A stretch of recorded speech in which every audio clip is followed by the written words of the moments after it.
Alright, once we get our full row on there, we'll come back and measure our short course. We're just going to measure up into our 2x2 header and just make sure I minus a quarter inch, that way I don't fight it on the install. Once we get those measurements, go ahead and write those down and continue across the ridge until we get all of our measurements.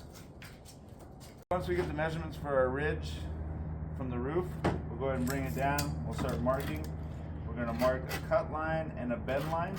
We need 2 inches folded up the ridge. So we'll come in, mark our cut line, bend line. On the horizontals, we're going to bend first. So we go to the back of the bender. We're going to go ahead and bend that panel first. And then we'll come and cut.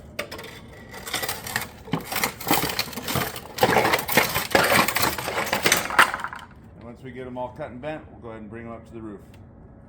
Alright, once we're installing our ridge panels, we'll do the following steps.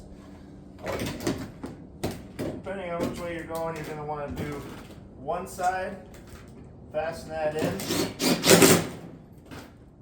and then come back to your next side. You might have to kind of reform that a little bit. Then go ahead and install that side. And then we'll go ahead and push down the middle and fasten the middle.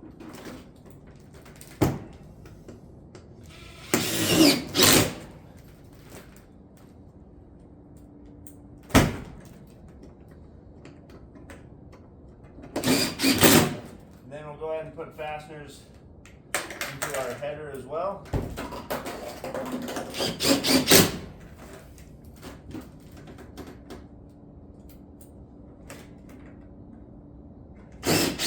And we'll be ready to put cap on.